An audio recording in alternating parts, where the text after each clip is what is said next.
episode of Women In. I say this at the top of every episode, but I have just the best guests, and you're going to meet one of them today. But first, let me tell you what you're listening to. Women In is a podcast that celebrates women in all walks of life and the people in their lives who are lifting them up. You're going to hear from the super cool people in my life, and they're going to share their stories to inspire others to support all the extraordinary women around them. This is a space to be disruptive, forward-thinking, and change agents for humankind. It is uncensored, fun, and curiosity-driven. This is what I'm passionate about, breaking down the barriers for my kids' generations.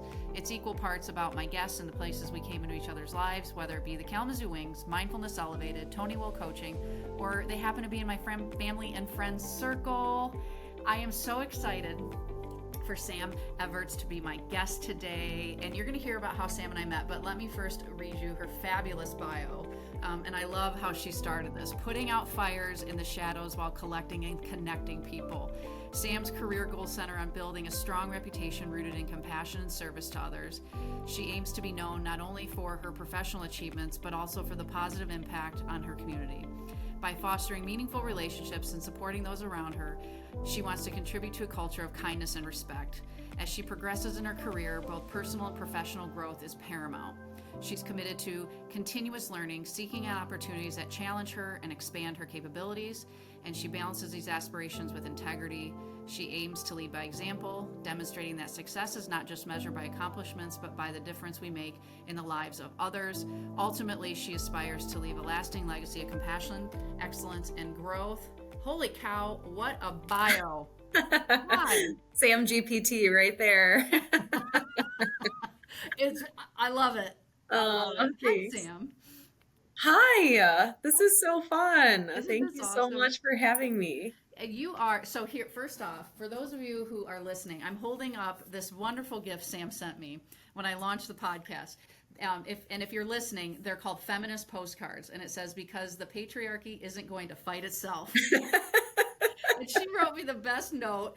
I think I put it up there, but about, it was about me launching this podcast. And I mean, it was just, first off, I'd never seen a gift like this. And I'm like, postcards are so cool because nobody really does them anymore.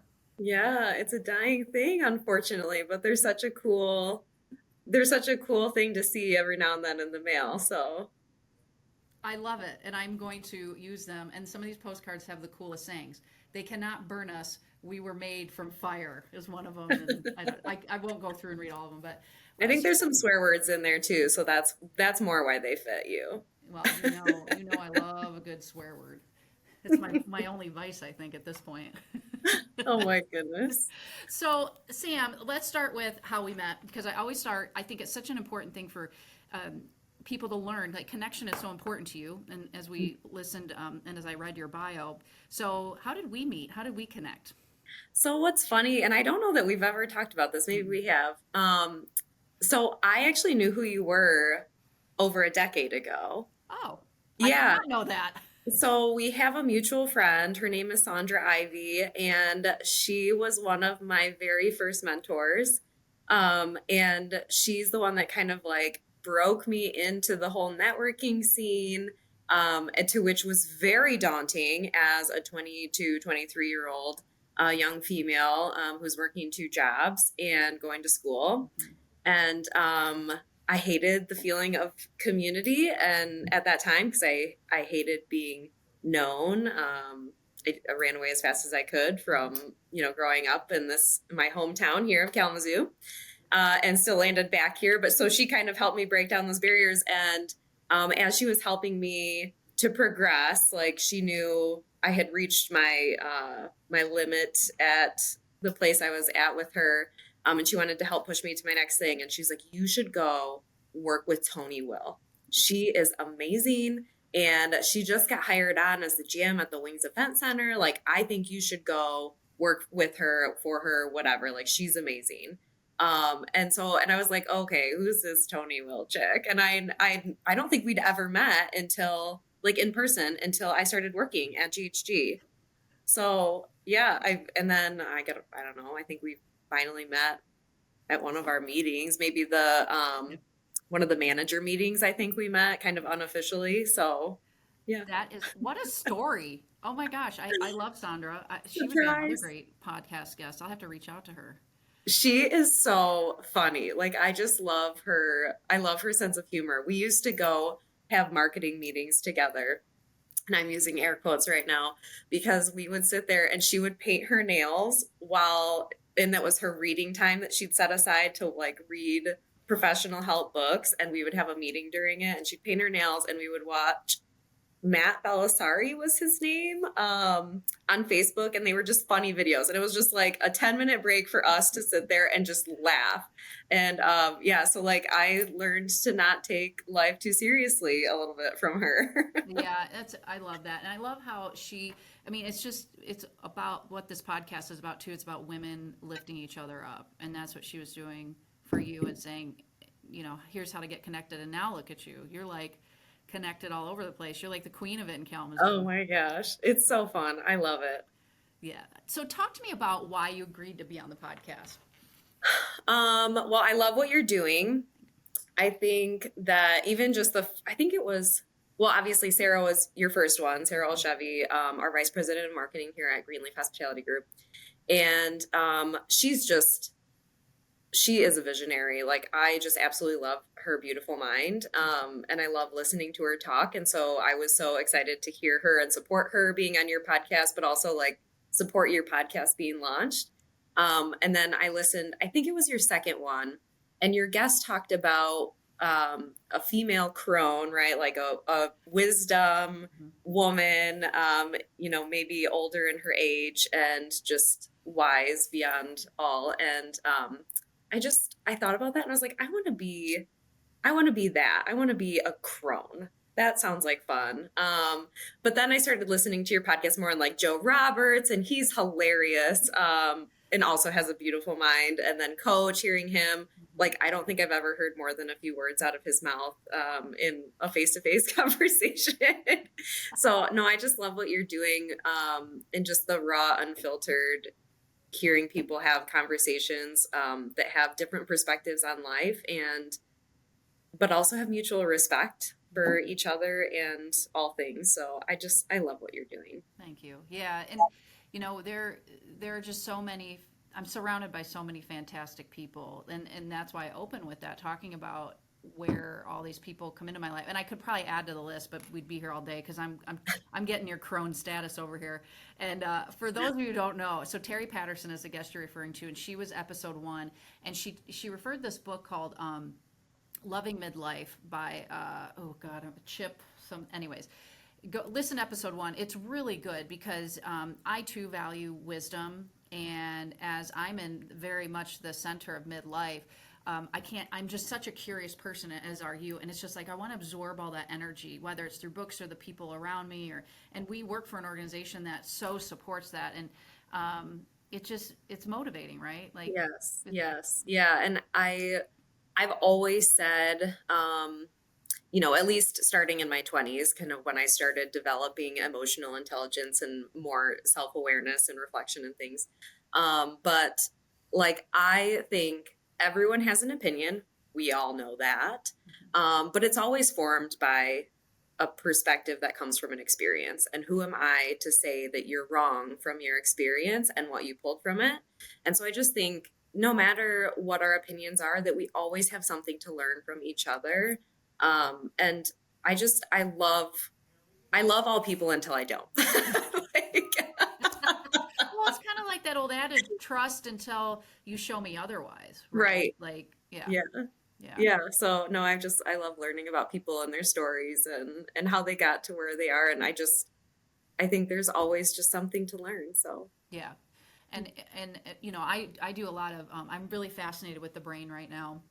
And so I've been doing a lot of learning about the brain. And one of the ways we can, I don't want to use the word defy aging, but slow maybe the aging process is by continual learning, right? And connecting new neural pathways.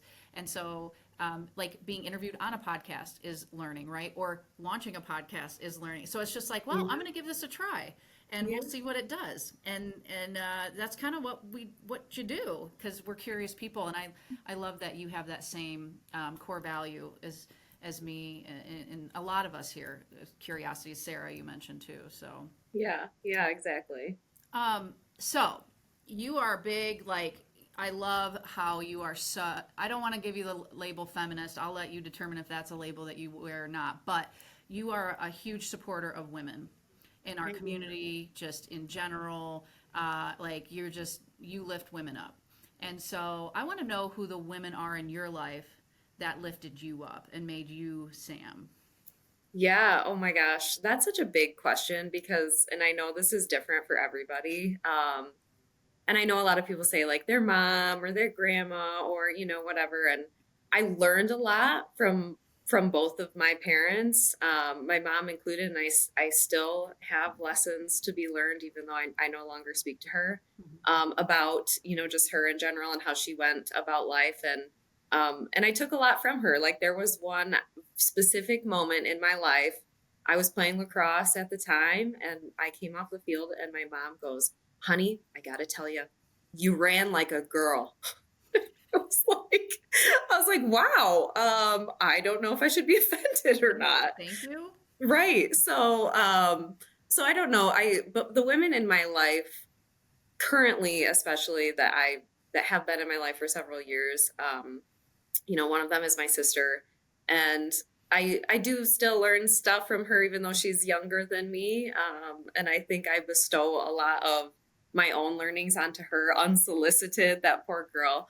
But she does teach me a lot about patience and love, and because I don't have a ton of access to uh, joy and love. Unfortunately, I have more access to distressing emotions, which is odd when you meet me for the first time or even the first few times. I think most would assume that I'm just happy all the time because I am, but my emotional intern, whatever. Anyway, I Your digress. emotional So, set point. No, what you're talking about is your emotional set point. yes. I guess because again, I read a lot of books. It's just what I'm hearing is that you have to work a little bit more towards the joy and the happiness. It doesn't come as naturally to you.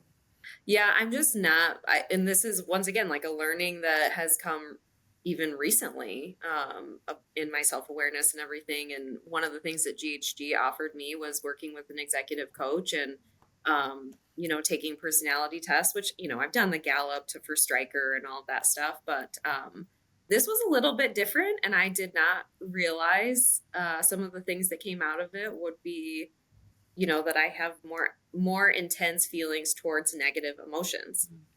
And it's true, as I've been witnessing it myself, I'm just like, oh my gosh, they're right.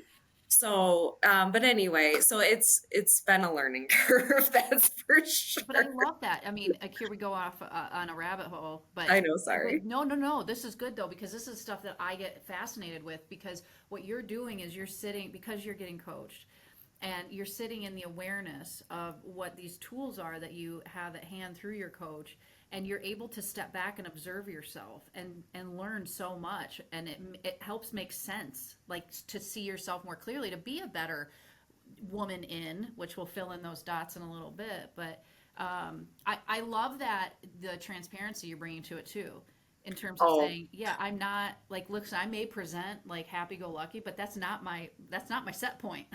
yeah, I honestly didn't think that I was programmed the way that I'm programmed. But given, the history of my, childhood and all of that stuff, it's not a surprise. I didn't see myself that way. I saw myself as the happy go lucky, like my nickname was Smiley growing up. Like I smile at everybody. It's just, I don't know, it's a thing. But just like I don't know what's going on in your life inside of your beautiful mind over there. Like, people don't realize that I may feel shame or anxiety a little bit more intensely than it looks. Yeah, yeah. So, And so your so sister, what's your my sister's name, by the way? Sterling, Sterling. Sterling Oh, Rose. I love Yeah, that name. What a I beautiful name. Hi, know. Sterling. So she teaches me patience and kindness, love, joy, like I was saying, and then I've got some other individuals that they are on my board of directors, right? Like we each should have our own board of directors to give us life advice and guidance and counsel. And so I have several of those. One long-term girlfriend, she's been in my life as long as my husband, and her name is Caitlin, and she's taught me how to be a good friend. that was just I think a skill that I didn't have before. I kind of similar to your story and other podcasts, guests that you've had. I just didn't have a lot of girlfriends Mm-hmm. growing up. And girls were mean in school. And that's why I wanted to run away as fast as I could because they were just mean. And so anyway, and I gravitated more towards the men because they were zero drama, easygoing. And I have found, over the years that there are women like that too. You just have to look a little bit harder for them. 100%. I'm still working on it, Sam. I got you, sister. Like this is Yeah. hard. But so anyway, so she's more on like that feminine side of things, but she has a great balance and she kind of brings me back to center if I get off on a tangent about something in a negative way, and she kind of gives me perspective. And so she's just taught me how to be a good friend because she's been so resilient just in our relationship alone.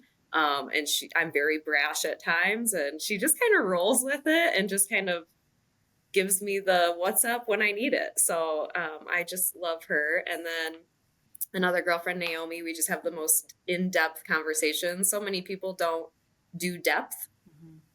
but I do, and I will do it on our very first conversation. And some people are just not into that.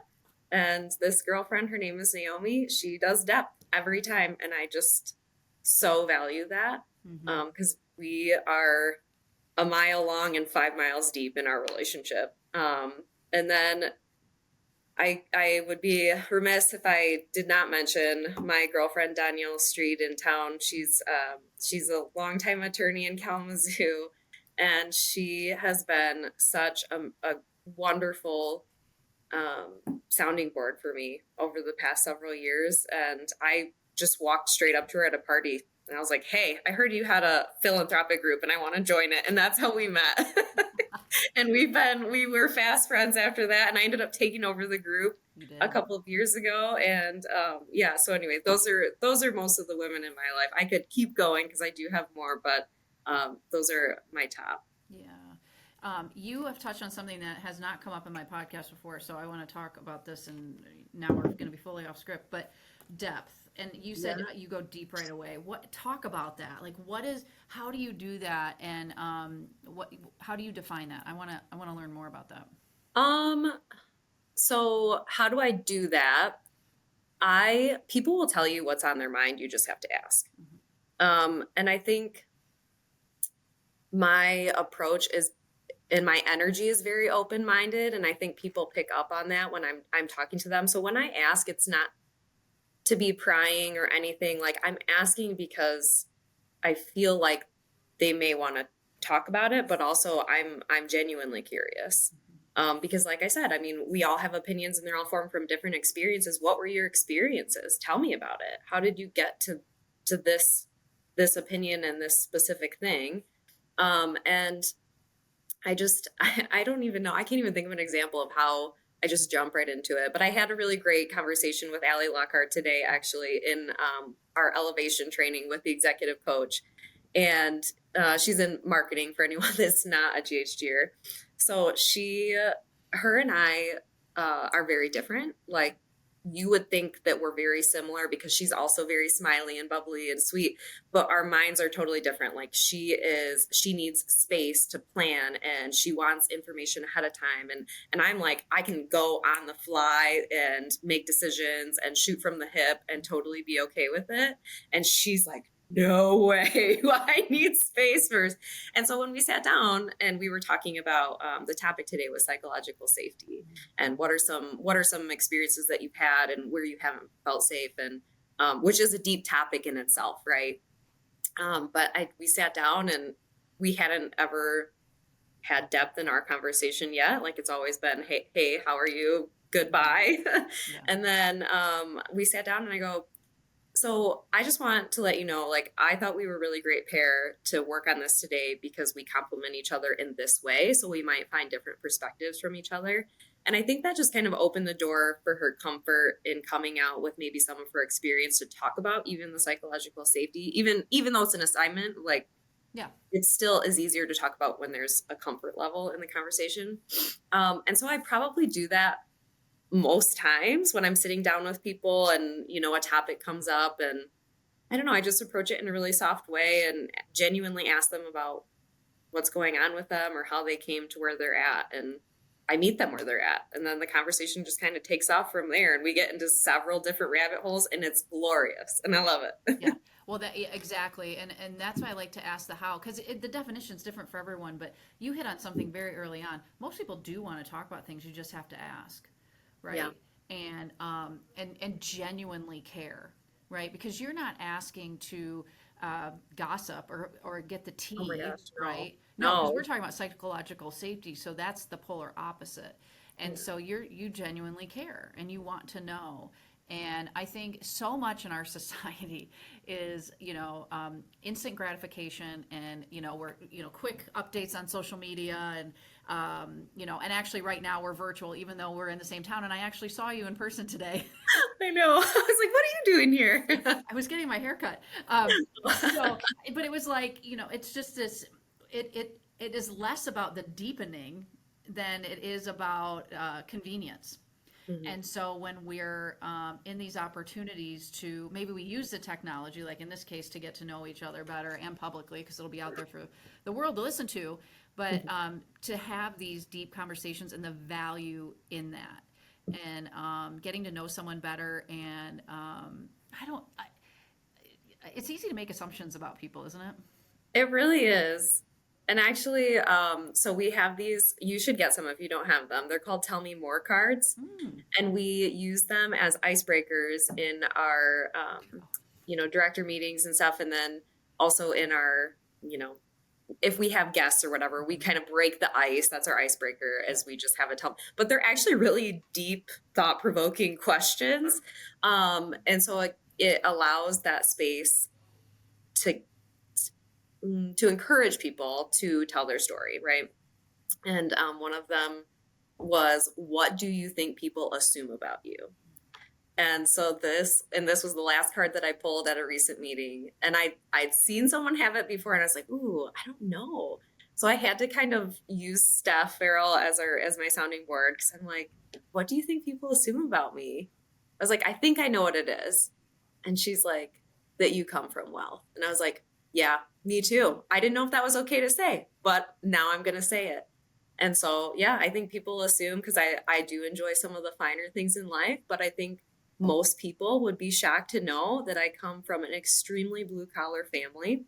I grew up on a main road in town, and my parents still live there. And I did not have much of anything growing up. And as a matter of fact, we lived in a hotel for 6 months. Yeah.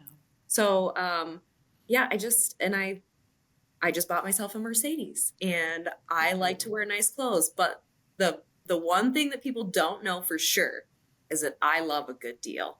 I will not pay full price for anything forever and ever. Like it does not matter how much money GHG pays me. I will always buy something on the clearance rack. I love it. And for anyone who's wondering what GHG is, it's Greenleaf Hospitality Group, and we Yep. are hiring. So if you live in the Kalamazoo area, Come work with us. come work with us. I was in that meeting where you pulled that card, and I was like, Ah, I love that you answered that way because what's funny is I pulled the card. I just was in awe of your answer. I'm like, I love your courage just to share something so vulnerable. thank you. And I was like, and it was because you went last, and I think Steph started, so I was on the other Mhm. side of her, so I had to go second. And my card was, how are you feeling today, or something about my emotions, and I had a choice, and I could chose to go the easy route and just say gratitude, which is what I did, Mhm. or I could have gone the harder road, but I didn't, and I wasn't ready to. Because I believe that was the day I had to step out of the meeting. My mom fell and broke her hip, and is I'm had sorry. surgery, and she's in rehabilitation now, and then hospice is coming in after that. And so, and I've talked about it a little bit openly. At least I don't know about it on the podcast as much, but that my mom has late stage Alzheimer's. And so, really, what I was feeling that day was sadness. But I'm like, if I say that right now, I'm going to end up crying in this meeting. And Yeah. so, but it's interesting too because I had that going back to like observing ourselves. Mhm. I was like observing myself in that moment and saying, okay, you have a choice. And today I choose the easy path. And maybe next time I'm going to choose the Sam path, which is more vulnerability. And that's where you finish Vulnerable it. is not always like the easiest thing to choose. I hate being emotional in front of people. That is my least favorite thing on the planet. Like, I would rather public speak in front of 600 people before being emotional in front of two people. So, yeah, I can totally relate to that feeling. Yeah, yeah. But I love, and being courageous is one of my core values. And it doesn't mean I do it all the time and that's the thing. And that's what we're basically, I mean, this whole conversation is revolving around, what makes Sam Sam. And that's part of it. So, how would you describe yourself with those three dots? I named the podcast Women in dot dot dot. And the reason I didn't make it about sports or about entrepreneurship, which are categories I fall into, because we're so much more than that. We wear so many different identities and hats, and I get some really interesting answers. And so I want to know what you're a woman in. Yeah, I've heard some of the answers, and a lot of them are really, really fun. Mine would be community. I am a woman in community. I love, like I said, I ran away as fast as I could. Hated the feeling of, someone recognizing me at the grocery store, because my dad always talked about people still recognized him from high school. And I was like, ugh, no, thank Mm-hmm. you. And actually, ironically enough, Jess Stoneburner in our HR department, her and I went to high school together, and she was the first person that I called when I needed a job. Ah, I mean, so we met, and I don't know, people change over time and stuff. And so I just started leaning into that whole networking into the community. And it's the reason that I have so many wonderful connections in this town to date, and even surrounding towns, because I've done a little bit of sales in the surrounding areas and whatnot. So, yeah, I would say community. I love that. I haven't. That's another new answer. I have not gotten that. That's a beautiful one. There you go. So you've talked about the community and you're really passionate about it. What else are you passionate about? I mean, you lead up the organization.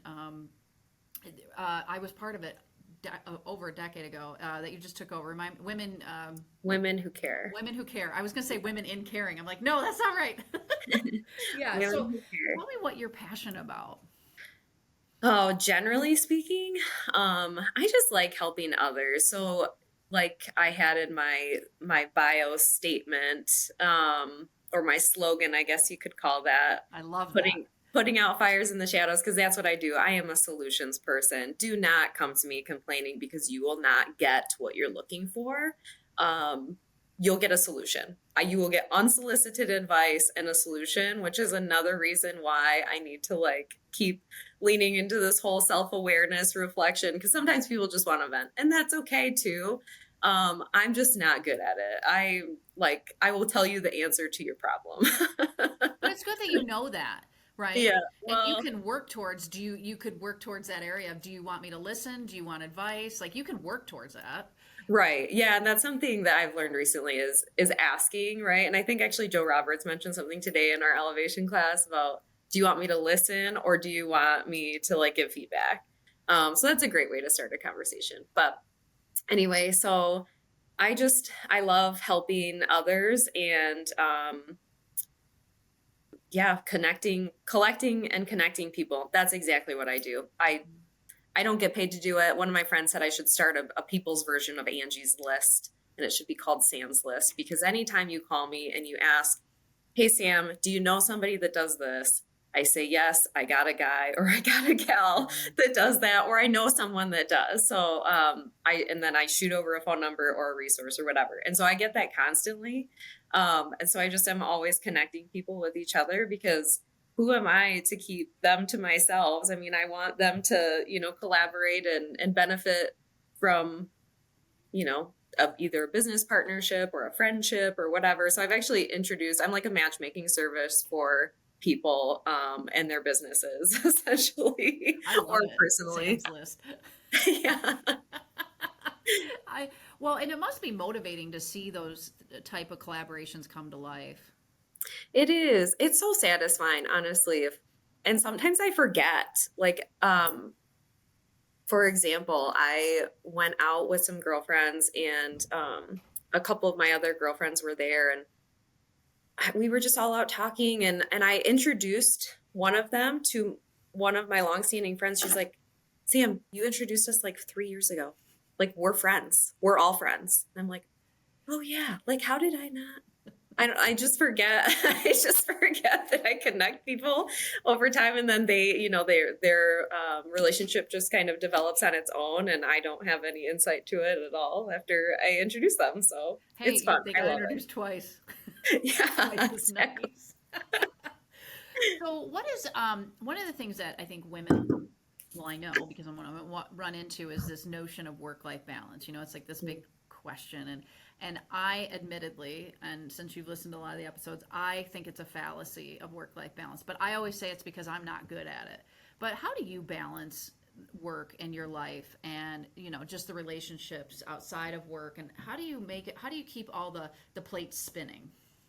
Um, oh my gosh, there's so many plates spinning all the time. And I'm not good at balance either, Tony. This is a terrible question for me. Me too. I'm glad we're in it together. Oh my gosh, like right there with you. We should be in work-life balance anonymous because I'm so bad at it. I am that person that will sit on my computer in front of the TV at 10 o'clock at night.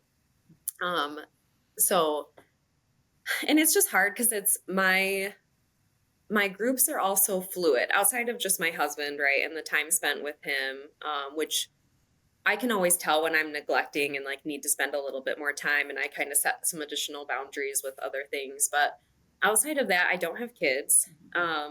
Most of my friends are also like working friends in the community. So half the time I'm seeing them out and about, either we're meeting out for drinks or whatever snacks and or going bowling or going to a ribbon cutting or whatever it may be, networking.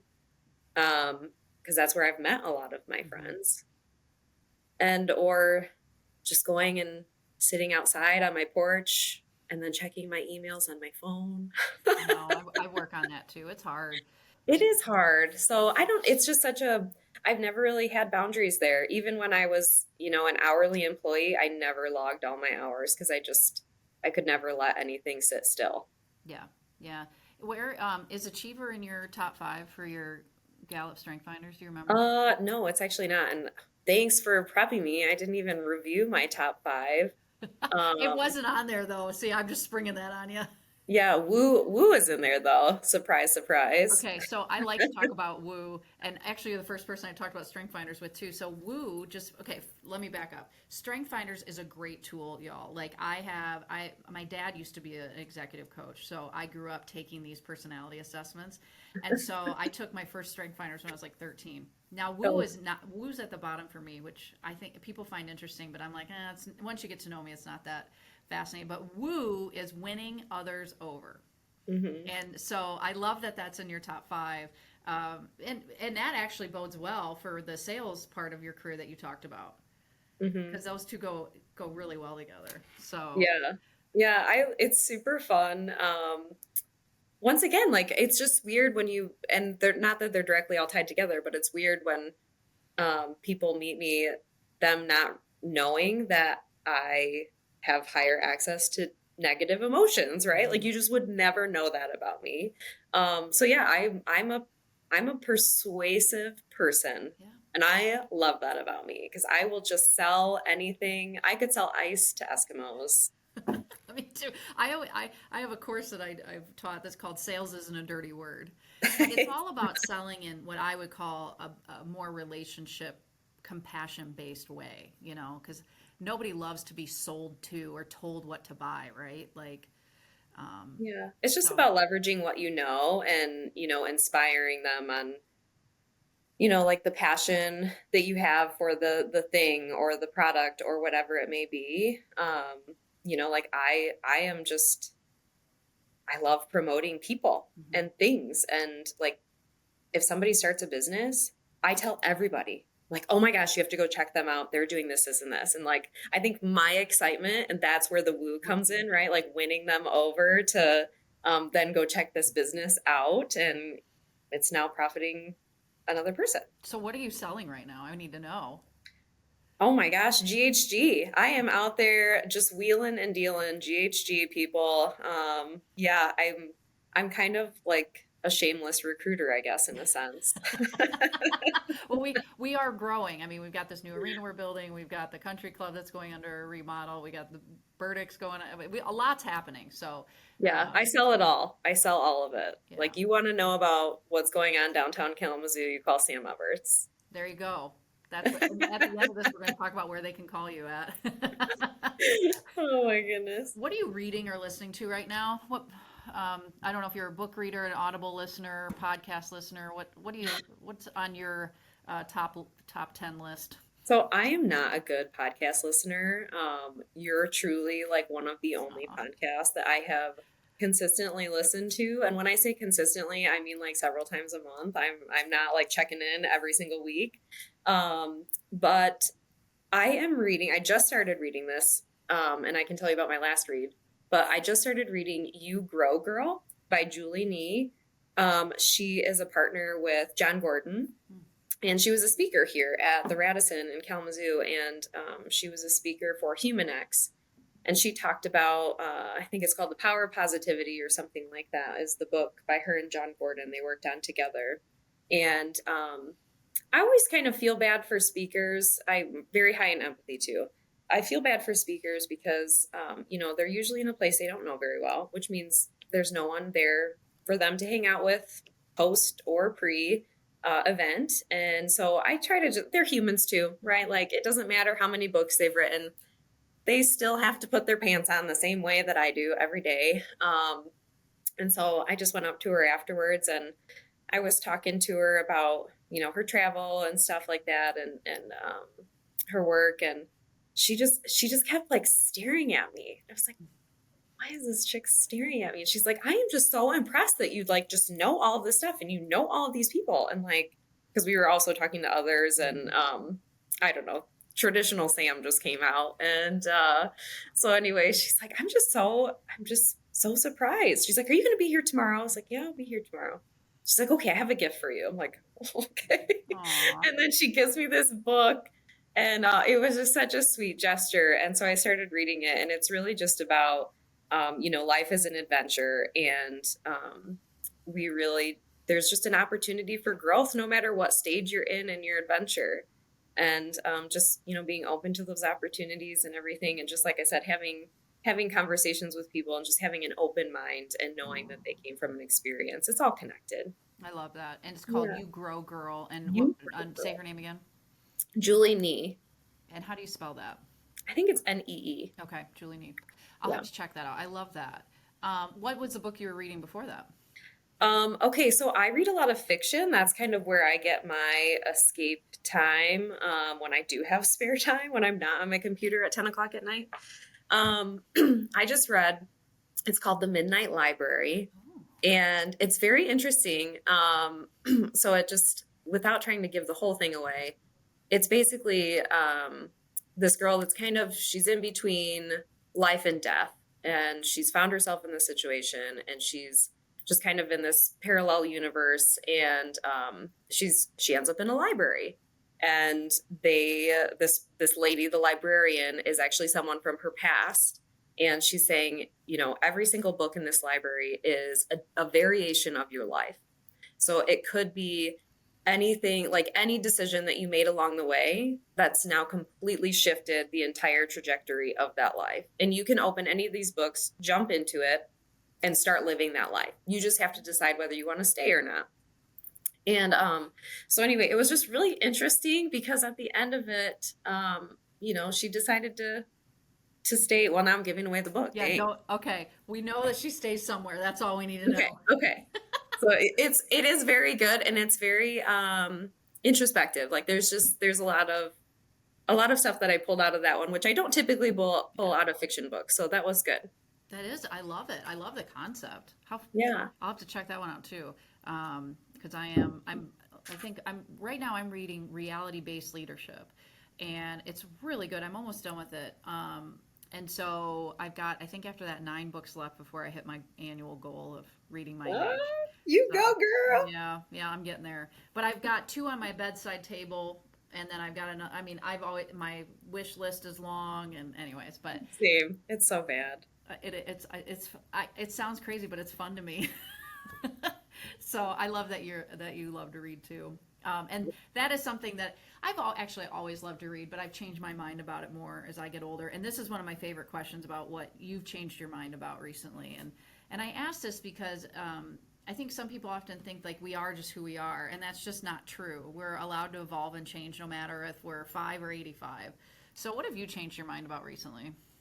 Yeah, I was looking at that question because I'm like, oh my gosh, probably several things, but the most impactful one was actually a week ago. And it's being okay and having peace with not having the last word. Mm. Oh God, I amen, am sister. so bad at it. Like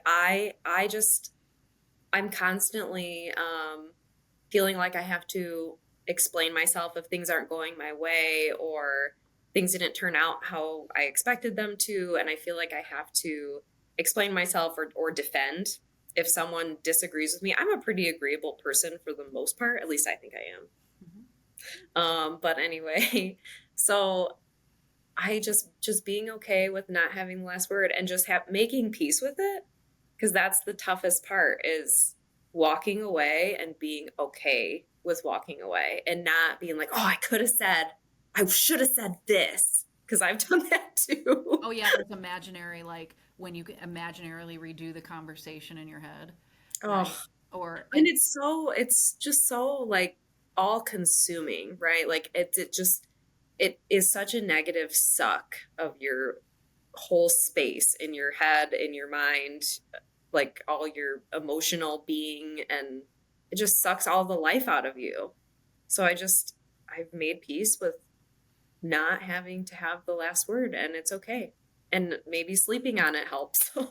yeah, there's so many good things in that. Number one, my parents always used to say that about me growing up. I always had to have the last word. And I've really worked hard over the years, especially in the last 4 or 5 years, on my self awareness, like you're talking about, um, and really trying to achieve this state of neutrality. And by that, like, it means I care, but I'm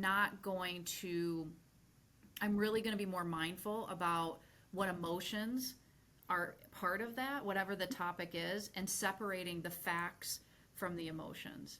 And just and trying to find that space of neutrality, so I'm not handing my power over to whatever it is that's pushing my buttons, Yeah. right? And So it's so funny that you say that, because I am such an advocate of removing emotions from things, especially when we're talking about something professional. Like you have to remove emotions, but then we're always the last one to take our own advice, right? So I think just being okay with that, exactly, removing that emotion for myself, not just from the situation itself. So yeah, that's a tough one. it is. I was dealing with something and I was in my head. And I think I probably said it out loud to myself because that's a tool I use. I may sound crazy because I'm talking out loud, but I'm like, I'm not going to hand my power over. I am Yeah. not handing my power over because the minute I hand my power over and I get angry about something or whatever, I am impatient, that's me just handing my power over. So I'm like, I'm not doing that today. I'm You've going, taken the bait. You've right, taken the bait. right. Yep. I'm going to be Don't neutral. I'm going to don't do it. yeah. Oh, I love that you and I are the girls that have the last word. Boy, you and I would have been a hot mess years ago. We'd been, blah. You would have been one of the reasons I hated high school, I'm sure. That's because I was way older than you. So we, while We we can. grew up in the same area, I grew up in Vicksburg. So Oh, did you? yeah, That's and I know funny. I graduated well before you did. So We don't have to talk about that, Tony. It's okay. I got an old soul. It's I okay. know, and I absolutely love getting older. To be quite honest, because it literally goes into that wisdom piece. I love the stage of life I'm always in, right? And so Yeah. I'm No, working on going gray is what I'm doing. are you? Mhm. Oh man, I gotta cover mine up right now. I'm not okay with gray yet. I'm not. I just want to be proactively gray. I think it's so cool. But It is trending. I'm a weirdo, I think, sometimes. Okay, Sam, if people want to find you because you are the connector, where can they reach out to you? I think the best platform to reach out to me on without being creepy is LinkedIn. Yeah, so I typically only connect with people that I've at least met in person on Facebook. On LinkedIn, you can find me, Samantha K. I'm wearing a pink blazer with long dark hair. And I'd be happy to connect with you in any capacity. And that's KAI. Yeah, KAI is my, is it Samantha K? No, that's my Facebook name. Everts is my LinkedIn Okay. page, Samantha Well, she's Everts. going to decline your Facebook invite, but she That's will. right. That's right. We're Don't friends come on asking both. to be my friend. We're not friends in real life yet. You have to earn that. Isn't that funny? Listen, I was the same way. And then when I was dating my now husband, I was 40, and I was like, wait a minute, you're friends with people on Facebook you never met? He's like, yeah. And I'm like, he goes, you're not? I'm like, no, I literally met every single person. He's like, Tony, you live under a rock. I'm like, probably. Oh my gosh. I have to at least meet you once or twice to add you on Facebook. That's like Yeah. my bare minimum. I agree. So thank you. See, we are a lot alike in a lot of ways. So we have a lot in common.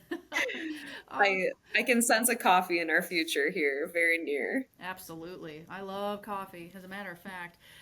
Maybe I'll do that next. Sam, thanks so much for taking the time to come on. Thank you for the thoughtful gift and just for being an amazing woman in my life. And I just love working with you and walking alongside you in the Greenleaf Hospitality Group world. Oh, likewise. Thank you so much for having me. I really appreciate it. I'm Yeah. honored. Oh, that's awesome. So, if you all are looking to connect with me, I am not hard to find. I am on LinkedIn at Tony Lentini Will, same as Facebook. I'm on Instagram at I'm Tony Will, and then you can find me the websites live at kwings.com, mindfulcelebrated.com, and TonyWillCoaching.com. I reply to any and all inquiries. And until next time.